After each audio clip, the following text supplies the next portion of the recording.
Welcome to the Pretty Powerful Podcast, where powerful women are interviewed every week to share real inspiring stories and incredible insight to help women or anyone break the barriers, be a part of innovation, shatter the glass ceiling, and dominate to the top of their sport, industry, or life's mission. Join us as we celebrate exceptional women and step into our power. And now, here's your host, Angela Gennari. Hello, and thank you for joining me for another episode of the Pretty Powerful Podcast. My name is Angela Gennari, and today I'm here with Annie Delre. How are you, Annie? Great. How are you? I am fantastic. Thank you. So Annie Delre is a nationally board-certified health and wellness coach who has worked with hundreds of clients to help them achieve a life of confidence, wellness, and success. I love that. That's awesome.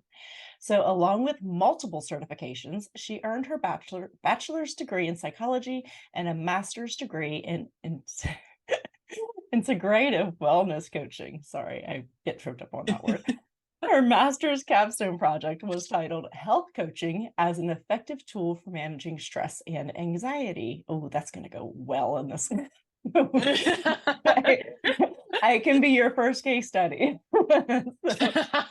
Annie is certified in multiple modalities: integrative wellness coaching, life and success coaching, neuro-linguistic programming, which is NLP, clinical hypnotherapy, and emotional freedom technique. That's interesting. I've never heard of that. Originally from New Jersey, she now calls beautiful San Diego, California, her home. So welcome to the show. I'm so excited. Thanks for having me. So let's dive in on what made you want to go into psychology. I love it. That was my degree, but what made you go into that? Yes. I would say growing up in my family. Really? I'm one of 6 kids. Wow. Okay.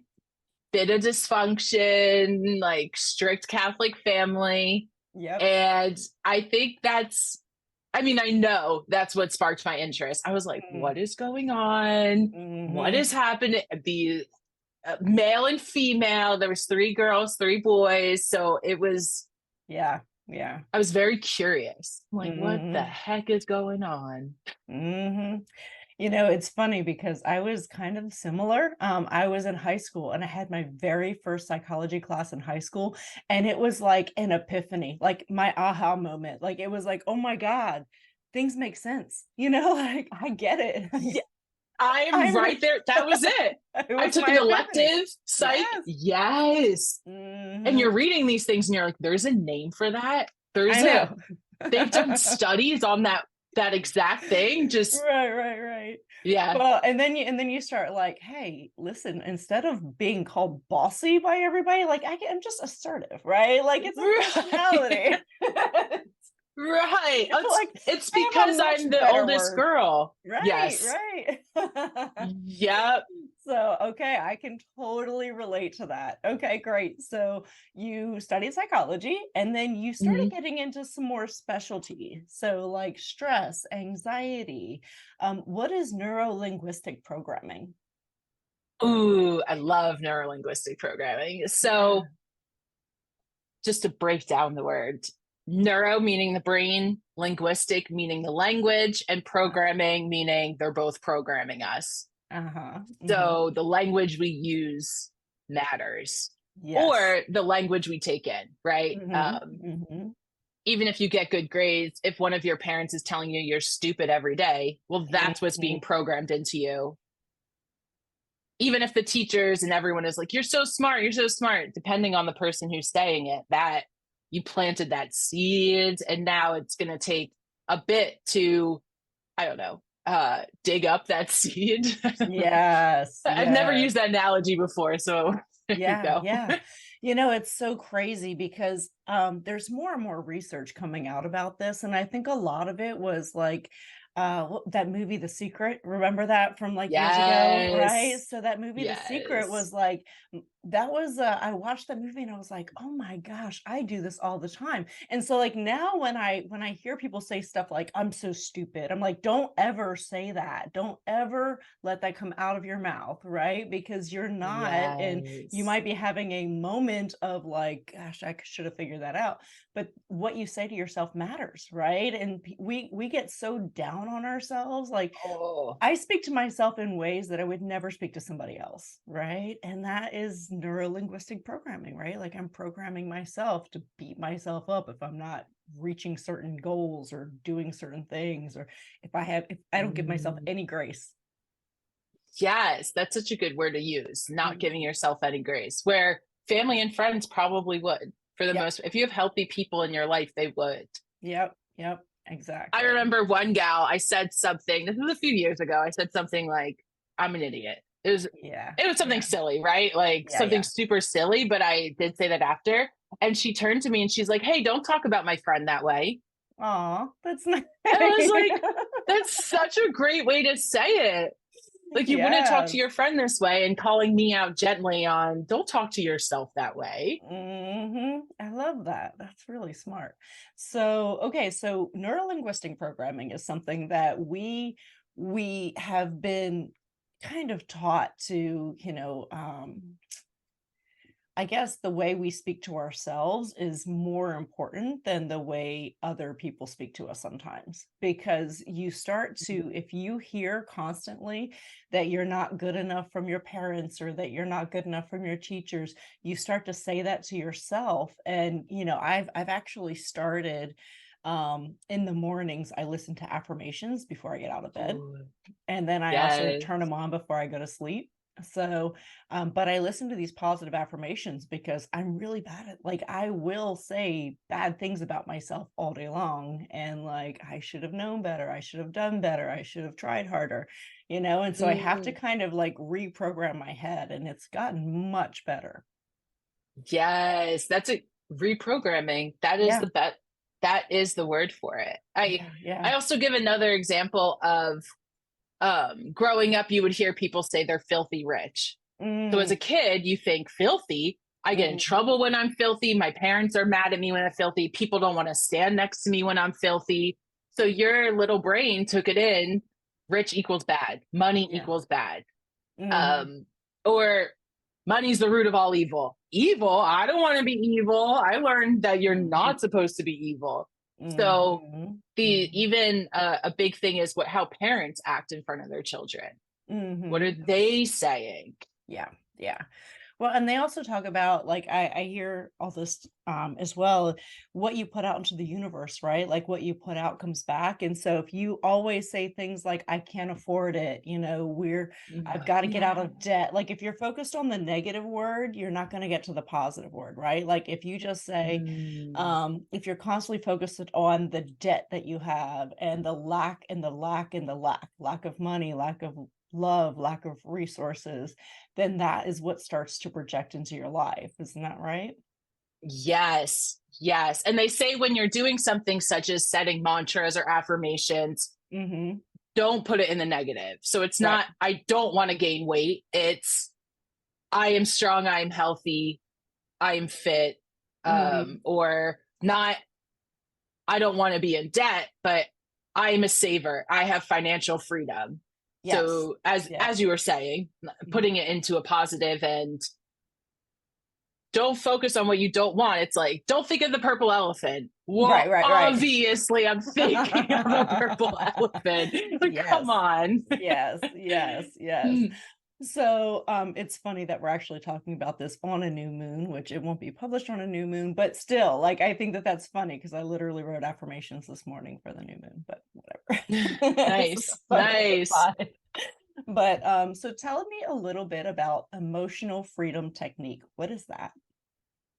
Ooh, okay, this is another one. And Mm-hmm. I want to say though, I did start in psych, very scientific, very statistic, very measurable results. So when Yeah. I first learned about these things, I was like, what? Woo woo. Yeah. is this? What are you talking about? But then as studying it more and you realize like, oh, just like the law of gravity, or they are able to make these comparisons and you're like, Yeah. oh, wait, I can. Yeah.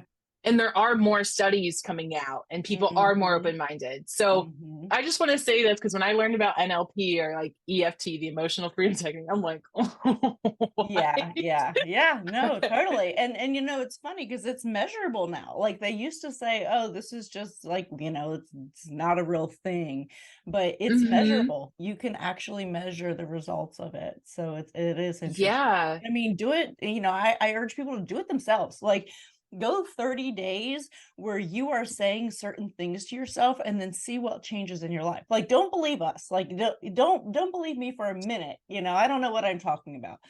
Do it yourself. Measure the changes, write the date, do these certain things every single day. And then in 30 days, if nothing has happened, then by all means I'm wrong, but I dare you to do it. That's exactly it. And if you think at the end of it that it's woo-woo still, if this didn't work for you, and that's fine. Like my engineers, they don't want to hear about EFT. Anyway, I'll tell you what EFT is. I'm like acting like it's this secret thing. So again, I'll just break down like emotional freedom. So freeing us from these negative emotions. And it's okay to be sad. It's okay at times to be angry. The point is to not stay stuck. So EFT even is helpful with like period cramps or headaches. So these emotions, but also these physical symptoms that arise, but also because of your emotions, right? That it's showing up in your body. Right. So it's based on modern psych, but also ancient acupressure. So you're tapping on the meridian points. And this is a big one that I go in and I'm like, if you think this is, I don't want to say BS because I don't know if I'm allowed to say that, but if you think this is, then okay, it is. That's your reality. And that's, I'm not here to convince anyone of anything, but I will teach you the tools that I learned that worked for me and has worked for hundreds of other people that I happen to work with. Right. But if it's not you, don't worry. There are so many other modalities out there. It's not that you're broken, or I even teach about the placebo effect. I'm like, if you think this works, this works. Right. If you keep telling yourself, this doesn't work for me, this will never work, then you're right. It will never work for you. Absolutely. Well, and the tapping thing is something that is actually used when people are going through recovery. So like I was actually talking to somebody who they teach the tapping technique for people who are, going through alcoholism, who are alcoholics or drug addicts, because when they start getting these like these cravings or they start thinking about it, they start tapping, and it actually shows that you can, you're putting yourself into a different state of mind. So it actually has helped. So I've been reading about that as well. So yeah, the tapping actually helps with addictions. It's so fascinating. Yeah, I haven't used it for that population, but that definitely opens the doors. That sounds great. So it is, especially cigarette smoking. Yeah. Excuse me.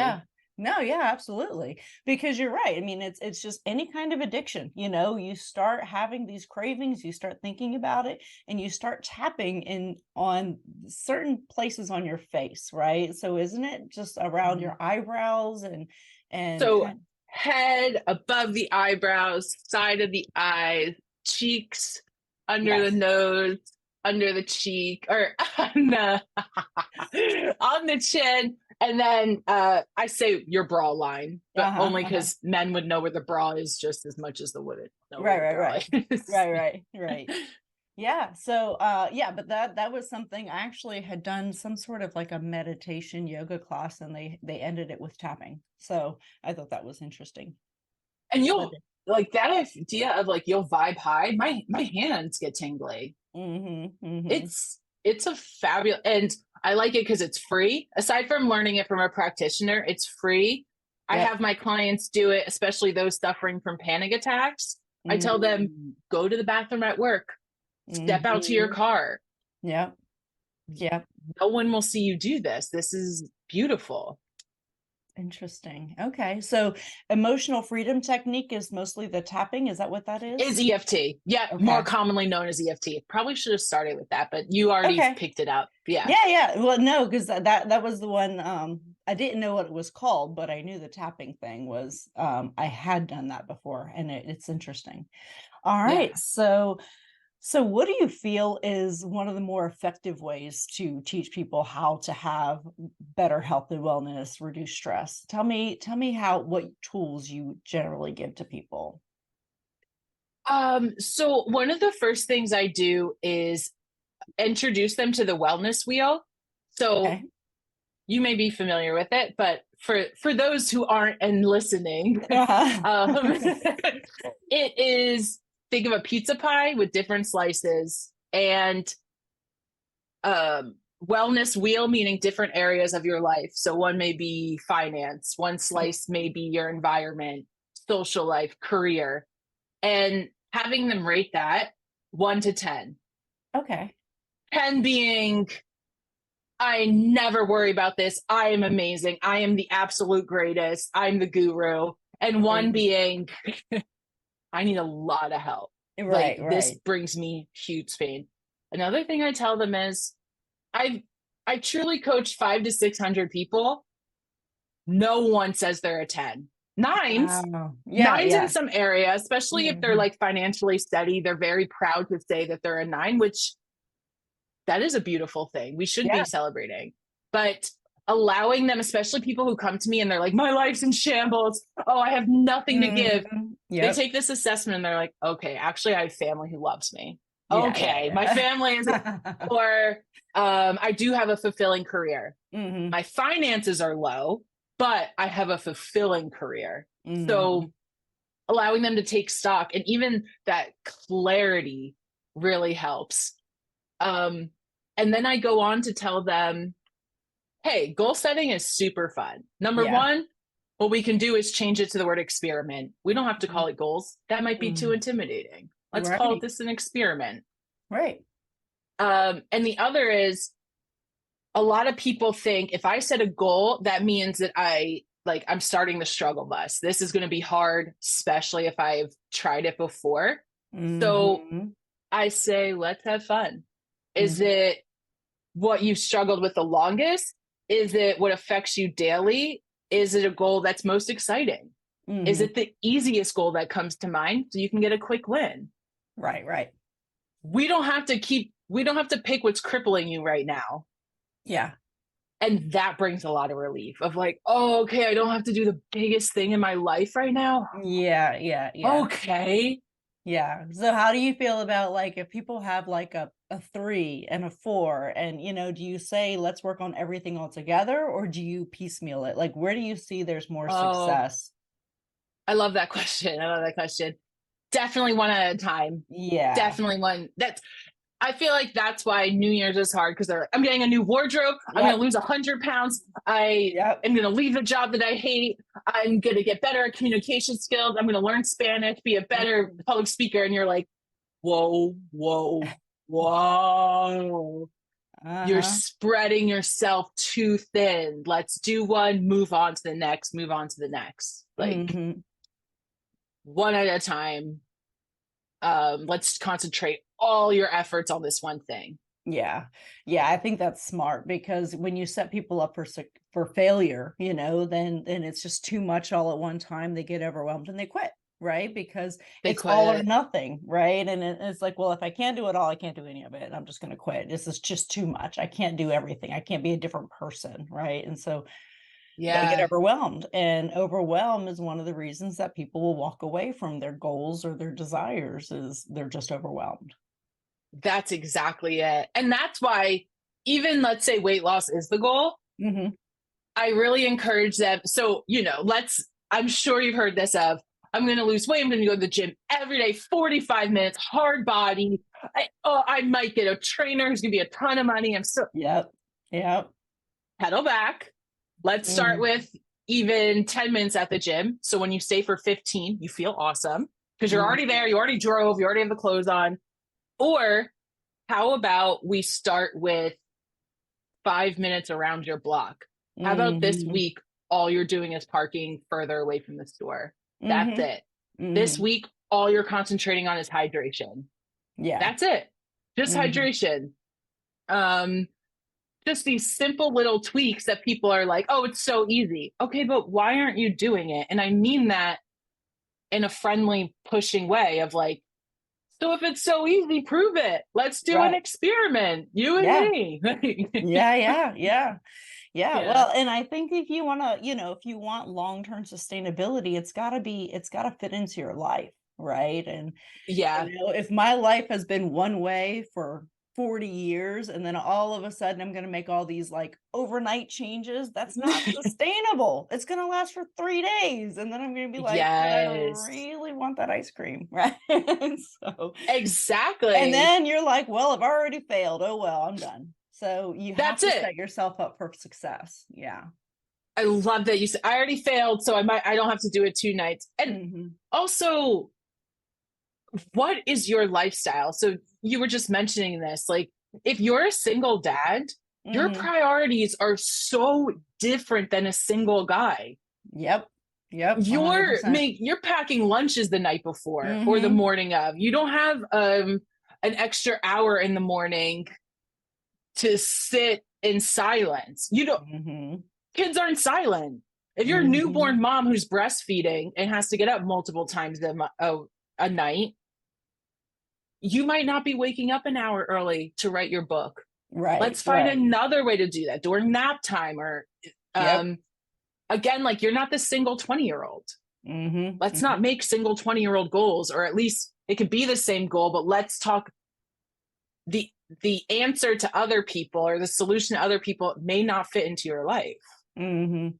It's interesting, and I don't know why this is what came to mind, but I have so I've been a single mom and entrepreneur for 6 years now. So, I mean, I've been divorced for a Mm, long time, and I hate it when guys are like, "So what kind of hobbies do you have?" I have no fucking hobbies. I have 0 hobbies. I am a totally. business My owner. hobby is feeding my kids. That's I have a yeah. child. I'm a single parent. I have a business to run. Like, who has time for hobbies? Like, I'm sorry, you've made it to whatever age you are, and you don't have any kids, and you don't have any, responsibilities, and you work a 9 to 5 job, and so you play, softball every night. Great for you.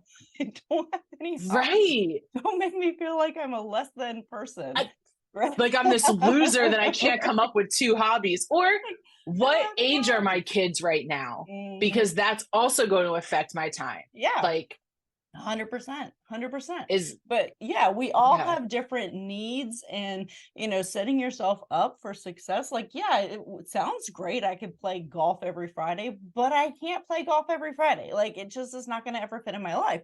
And so if I say I want to take on a Mhm. hobby, for me, I've got to really put it piecemeal into my life, like very Yeah. slowly and manageably, because I will tell you that, even something as simple as the gym, I got to knock it out first thing in the morning. Because if I don't do that all day long, I'm Never happen. finding ways to procrastinate on going to the gym, right? There's always a, Yes. sorry, hold on. Okay. There we go. My speaker went out. So yeah, it's always finding ways to kind of incorporate into my life how to get to the gym every day. And so I know for Yes. me, I can't do the workout after work thing because my work day might run long. I might, get home and have to make dinner right away. I might have something else that comes up after work. And so for me, it's just not realistic to go after work. But to each their own. You've Yeah. got to set up your goals and your desires in a way that fits into your life and is sustainable.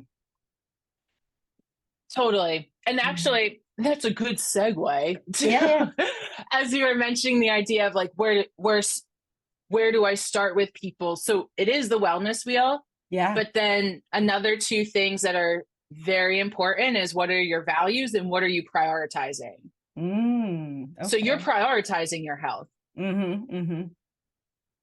Yeah. It, that's a big and what do you value? So if you say you value your health, but you smoke a pack of cigarettes a day, you drink coffee all day, not coffee. I don't even want to compare because I love coffee. So that's not fair for me to compare, but, and you drink beer every night and have celiacs and you still eat things that are, would hurt your stomach. It's like, I'm not judging you because that's not what I'm here to do. We're all on our own journey, but also, would you say you value your health? Because you're acting completely different. Right. Then another one I use is loyalty. Well, if you value loyalty, but you have a boss who takes credit for what you do, you have a partner who cheats on you, you have friends who backstab you, you're not happy. This is why. Because you're not living your values and you deserve to live your values. Oh, absolutely. Yeah, 100%. I always say if you can't trust your own word, then how do you expect anyone else to, right? Like if you're not going to live up to your own values, you can't expect anyone else to say, oh no, I'm going to be loyal to her because she's, that's one of her values, even though she's not loyal to herself, right? And so, yeah, I 100% agree with you. Yes. Same with your kids watching you though. Like, yeah, just different things. Like mommy says don't use the middle finger, but when she's driving, she uses the middle finger a lot. Yep, 100%. Yeah, I mean, you see it all the time. The hypocrisy, right? Like you can't expect one thing and then do another, and then expect everybody else to do what you want them to do. So try to live your values all the time. Easier said than done, right? I'm like, go live your values, people. Like, yeah, okay. It's hard, but if you can do it, 80-20 rule, 80-20. You can do it 80% of the time. There are 20% of the time you're going to mess up. I mean, we're not perfect. We're not perfect. Yeah. But I think the clarity is a huge step for forward movement and self-development. Because we don't know what we don't know. So if we don't realize loyalty is something we want, but that we're doing these different things against it, it can be an aha moment. Oh, like, I'll leave my partner. Let's see if this makes a difference. I'm going to stop talking to my high school friend. Whoa, I just made a new amazing friend because I made room for them when I got rid of this toxic friend. Gosh, that's so true. Absolutely. And I think that goes in so many different things, right? So like a job, like it's hard to have room for that perfect job if you're so committed to doing a job that you dislike. Totally. And I wish more people kind of like understanding the catch-22. 22. Yes, it stinks you were laid off. Ton of people were laid off. This is this is a great time. Build more skills, work on your networking, go get a certification if you can. You don't have to start a degree, but find a company. You didn't think to ask the company during the original interviews, do we work weekends? Is that the company culture? But now you know to ask because you don't want to work weekends.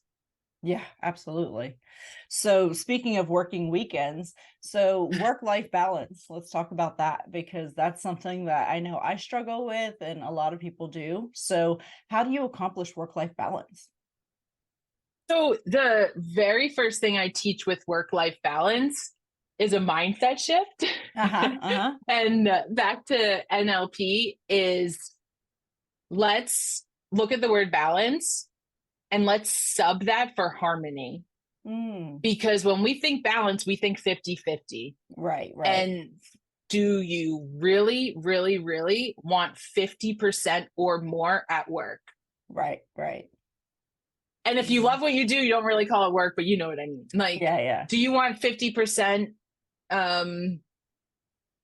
This isn't everyone, but like, do you want 50% in the office and 50% in your home? Or do you want to see your coworkers just as much as you see your kids?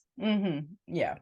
Right. And as I mentioned, I've had hundreds of clients. I can think of one tech guy who was like, I hate people. I want to spend all my time at work, which is fine, right?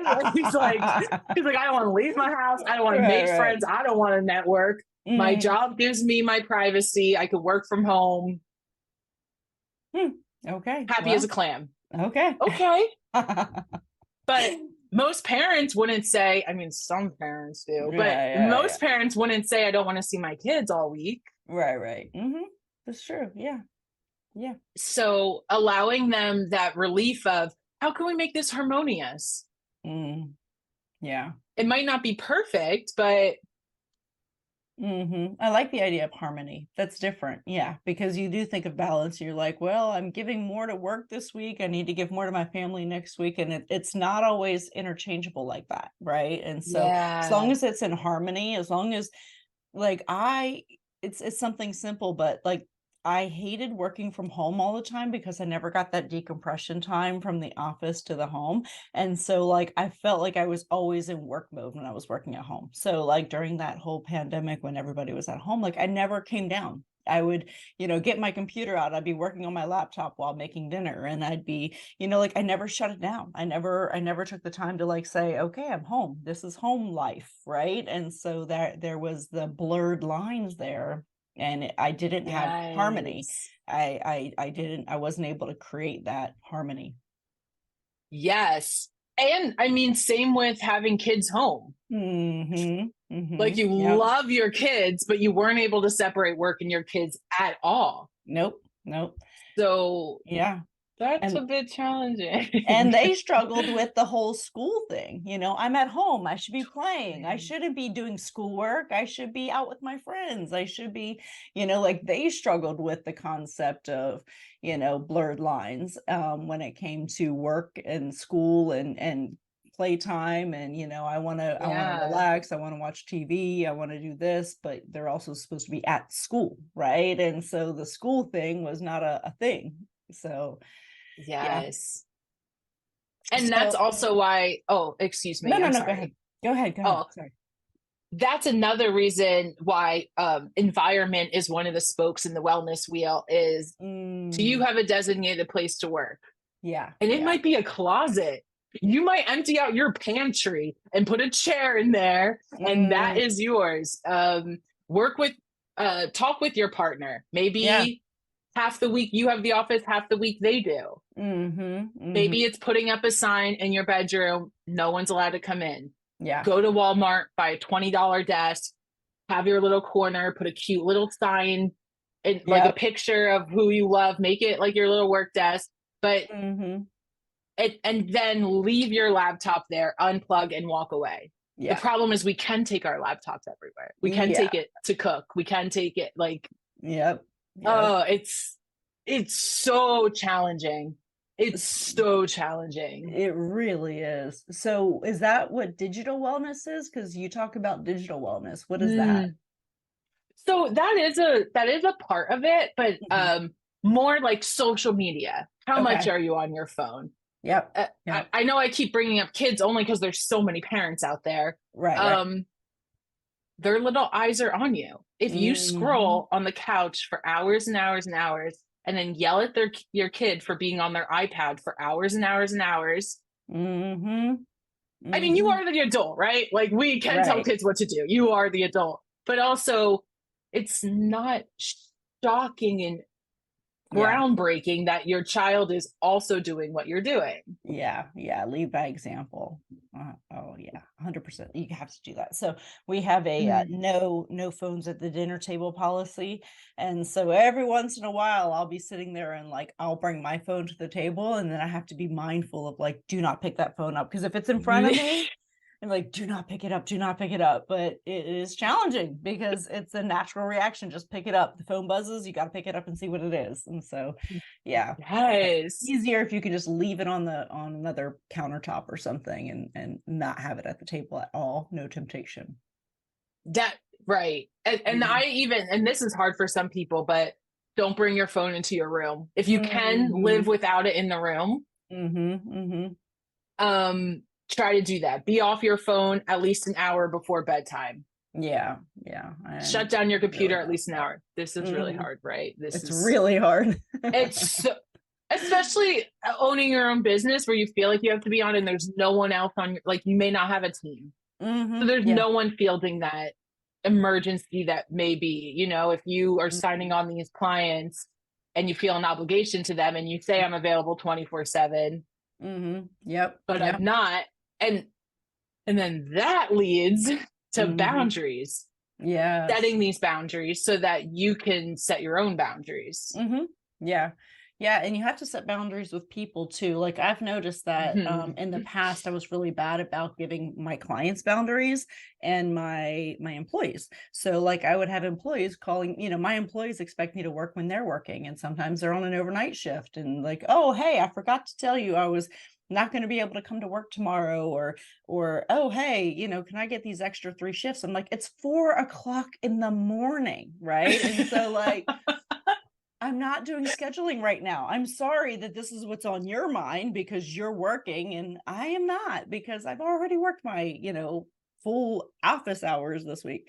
So yeah. And then the same thing with clients, you know, I'll get clients who will text me at night, you know, when we've got things going on or on the weekends and there's no boundaries. So boundaries are important. It's important for balance and harmony, like you were saying earlier. Right. And that's why we always feel off balance. Yep. All the time. So what advice would you give to your 18-year-old self? Actually, I wrote a whole book on it. Oh God, that's awesome. I love for my it. sisters for high school. Okay, very cool. If there's just a billion things, so I'm just going to stick with digital wellness because my brain would just think of a billion things. Yeah. Don't even bother with social media. Don't even make a profile. Don't even open that. I was off social media for 4 years while launching my business. Wow. And it wasn't until this coach, a few coaches told me, but one that I really, really, really respected that was like, you absolutely have to get on. This cannot be something that you waver with. So that's the only reason I've been on for the last year. If not, I would never do it. Wow. It's just not my thing. I'd rather podcast every day. I'd rather do public speaking and present or be a teacher every day. So that, and then I guess the other advice is, let's say I was on social media, is to unfollow every single person that doesn't bring me joy. That's what I tell the 18-year-olds now, early 20s especially. Like, well, maybe this is a little older, but let's say you're in your 30s or 40s. That girl who got pregnant before you, that was your old coworker that you couldn't stand. Why are you breaking your heart every day looking at her? The person with a more attractive partner, or the girl who lost weight faster than you, or a guy's looking at her ex and realizes that he makes more money and is more attractive than you. Like someone bought a bigger house. And one time I was asked, like, well, how do you know if they bring you joy? Do you smile at their profile or not? That's it. No, that's great advice. Yeah, that's great advice, because there's so many people who are miserable, right? There are some miserable people on social media and they're constantly complaining and they're constantly, you know, just attention seeking, and it's sad. Ooh, and it's cringe. so sad. Yes. I know. And it's like you read them and it's almost like it's like the same reason you watch Jerry Springer, because you're like, oh my gosh, this person's life is a train wreck. And I feel better about my own life because their life is a train wreck and mine isn't so bad in comparison. But at the same time, you know, you're focusing on these really awful things and these people who are just miserable. And so I've done a lot of that. I've gone through and unfollowed quite a lot of people in the past, and it's funny because every once in a while I'll be like, oh, did you know so and so is blah blah blah blah. No, I've unfollowed them years ago. I have no idea what's going on in their life, and it's probably for the best, right? Like if I needed to know, I'd know. So we're heavily invested in people we really don't know, and that's sad. Why do you care who the girl from high school who got the cheerleading captain over you? Yeah. What? I I forget the name of people from my high school. I don't I remember know. their names, let alone last Yeah. names. Like, I can't keep up with you. I'm doing Ning. I'm I so know. busy doing Ning. Yeah. Yeah, and it's important. So, okay, so let me ask you this question. This is something I ask every single time we're on a podcast. So, Okay. as women, we give away our power all the time, whether it's giving someone else credit or giving someone else, they didn't do the job and we did, and we let them take credit, or we let them criticize us, or we let them put us down, and we don't do anything to stand up for ourselves. Is there a time that you gave your credit or gave your power away as a woman, and another time that maybe you stepped back into your power? I don't know if this is the best example, but I was thinking about it the other day. I was getting bullied by these two girls at work. Ah, okay. They weren't being nice. Like, they Yeah, weren't yeah. being nice. And not only that, but one was emailing me mean. Wow. Now I'm laughing at it, right? She was Yeah, emailing me mean while we're in cubicles right next to each other. Like, Oh literally, my we're in the gosh. same office, right? And she must have sent it, or she did send it to another girl. And the other girl accidentally answered both of us instead of just answering the one. Wow. Okay, so it was just mean, right? Like, I didn't need to Yeah. see this. I was the new girl, so it wasn't like they were already friends. Anyway, my male supervisor told me that I was starting drama by doing it. And I tried to explain to him, you don't understand Mean Girls because you've never been a girl bullied by girls. Yeah. And It's different. it's different. And it's Mm-hmm. because guys, I don't mean this is kind of a blanket statement, but would just be like, you're a jerk and whatever. Or like, Yeah. Mm-hmm. And I didn't stand up for myself. I didn't like, he really demonized me on that. And I really should have dug my feet in to be like, no, you're saying something about my reputation. And I can't articulate to you well enough. And I was too young to articulate that. Like, I'm trying to be professional. This is very upsetting getting bullied at work. Yeah, Like, it really is. Yeah. Well, and it's unnecessary. Like, I don't understand the whole mean girl thing. Like, to me, it's just, you've got to have something better to do with your time, right? I mean, something, but no, it's insecurity, and it's pathetic. But yes, I agree. yeah. Mm-hmm. So I feel like just explaining better, and articulating myself and advocating for myself to be like, please don't tarnish my name. Like, I wish I said something like that. Yeah. It's always after the fact, right? After the fact, we're like, dang it, why didn't I? Right. I know. So, yeah, but I mean, lessons learned. And I always say it's character building. So it is character building. It helped me to understand what I won't tolerate in the future. So, yeah. And the idea of letting someone know, like, I get that you've never been in my shoes and you never will. Like, you're not transitioning he hasn't transitioned to a woman. He's never had, as far as I know, the idea, like, you'll never know what it's like to be bullied by other girls because you've never been a girl. Right. Like, yeah, super hurtful because, as women, we are community minded, right? Like, guys are not as community minded as we are. And so it does affect us when other peers are bullying us because, and not that it doesn't affect men. It definitely does, when they're getting bullied, but typically for a man, it's more physical, and for a woman, it's more emotional. And that emotional, it goes right back to what you were talking about earlier about the neuro-linguistic programming, right? Because you're immediately, it's not physical, it's, it is mental, and that mental bullying, that emotional bullying, that really plays a big part in how you see yourself. Yeah. I can honestly say, like, I don't remember anything else from that year working there. Yeah. Not a single thing. I don't even remember my coworkers' names. Wow. Truly. Wow. But that email, like, sitting in that cubicle, remembering what it was like for these two girls to be right on the other side, obviously emailing about me. You know what I mean? Like, that feeling, that feeling. Yes, I understand. I do understand. So, so I love our conversation, and I think I've learned so much, and I've really just enjoyed every bit of it. But I have one more question for you. So what do you wish more people knew? To ask for help. Yeah, that's a great one. Honestly. And I don't mean hire me as a coach. That's not what I mean at all. I mean, look into free services, get a therapist you trust, surround yourself by good, healthy people. And sometimes it's just as important to cut yourself off from the toxic people, not even finding the good ones. I mean, that would be great, but it's just as important to remove toxic things from your life. But ask for help. You are not alone.